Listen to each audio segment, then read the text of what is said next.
Salut à tous, c'est François Rousseau. Si vous êtes passionné par les voitures, vous êtes au bon endroit. Continuez à regarder, on va entrer dans le vif du sujet.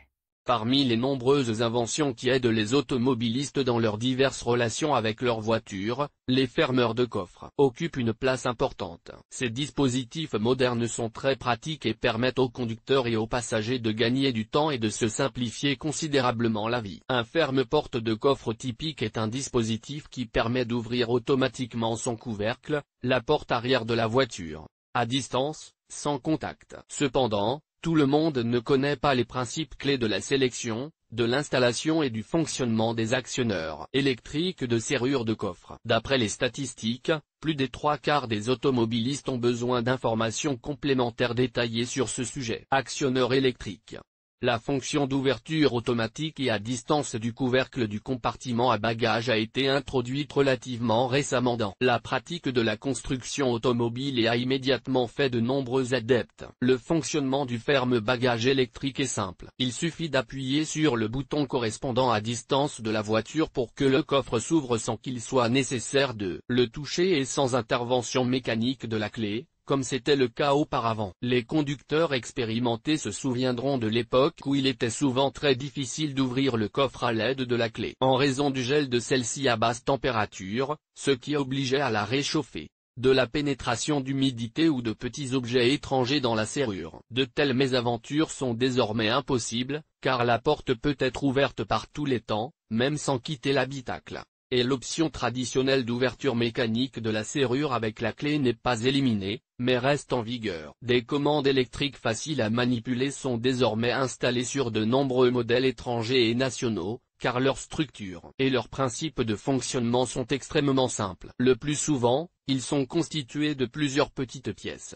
Un bouton, fusible, une tige de poussée, 2 relais à 4 broches. Avec un moteur électrique. Cette option est la plus courante et la plus populaire. Il existe également une variété d'actionneurs dans lesquels la tige est amenée en position de travail par un mécanisme à plaque magnétique. Bien que cette option soit moins utilisée dans la pratique, car son indice de fiabilité est légèrement inférieur. Caractéristiques du choix.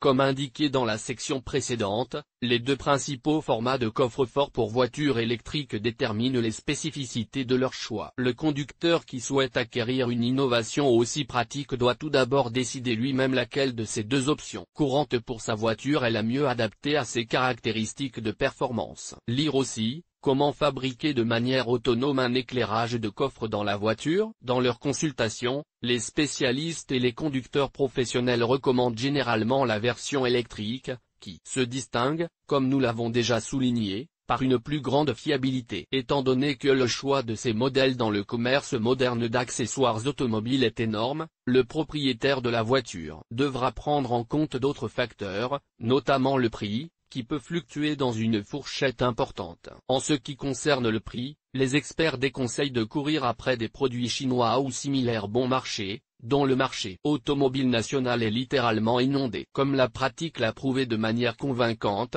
ces produits ne dureront pas longtemps et s'avéreront, en fin de compte, une perte d'argent. Le choix dépendra également de la marque de la voiture elle-même. Par exemple, il est peu probable que l'entraînement, qui fonctionne à l'aide de plaques magnétiques, soit adapté à de nombreux modèles de notre VATS qui ont fait leurs preuves. Parfois, il vaut la peine de se demander s'il faut moderniser la serrure du compartiment à bagages, car dans certains modèles domestiques, elle ne fera que compliquer la vie du conducteur. Installation du ferme-porte du coffre. Lorsque le choix du ferme-bagages a été fait avec l'aide de conseillers expérimentés et que le nouveau produit a été acheté, l'installation du ferme-bagages sur la voiture n'est pas moins importante. En règle générale, il ne devrait pas y avoir de difficultés particulières dans ce cas, si vous suivez clairement toutes les instructions jointes au manuel d'achat. Il décrit en détail, et parfois même sur le schéma, ce qu'il faut faire et comment le faire étape par étape, quelles parties de la voiture devront être temporairement démontées pour pouvoir positionner et fixer commodément certaines parties du ferme-porte. Si, pour une raison ou une autre, ce manuel n'existe pas, par exemple, le conducteur l'a acheté à bas prix entre les mains d'un ami honnête, il est recommandé d'effectuer l'installation en binôme avec un expert compétent en la matière. Dans ce cas, il convient d'accorder une attention particulière à la fiabilité de la fixation de chacune des parties du ferme-porte.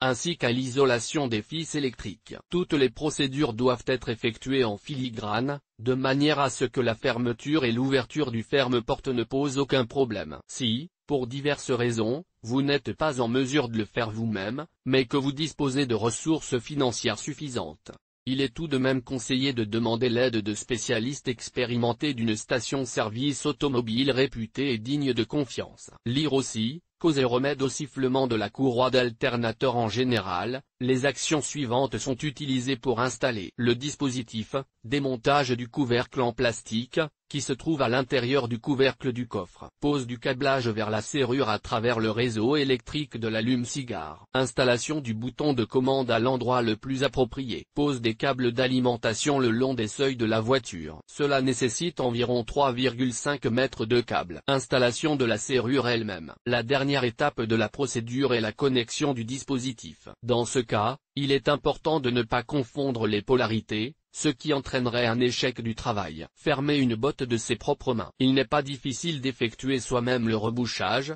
mais cela nécessite tout d'abord un niveau suffisant de connaissances et de compétences, et ensuite la présence d'un certain nombre d'outils et de matériaux nécessaires à ce type de travail, notamment des bornes, des supports de fusibles, du ruban adhésif, des fils électriques, etc. Ainsi, si le travail est effectué sur une voiture VATS, il est également nécessaire d'acheter 2 mécanismes ESP. Le module de fermeture automatique des vitres. Le bouton de commande du couvercle. Avec ces pièces, le bord arrière de l'ESP est relié à la barre transversale à l'arrière du siège à l'aide d'un raccord fileté. Ensuite, il est nécessaire de visser l'extrémité avant du support de la vitre à la poutre de montage de la vitre arrière, en y prédécoupant une fente spéciale, adaptée à un écrou M6. Une telle conception fonctionnera sans problème grâce à un bouton spécial. L'actionneur automatique installé est testé pour vérifier la clarté de son fonctionnement et, le cas échéant, apporter les ajustements nécessaires aux instructions. Nous vous souhaitons bonne chance.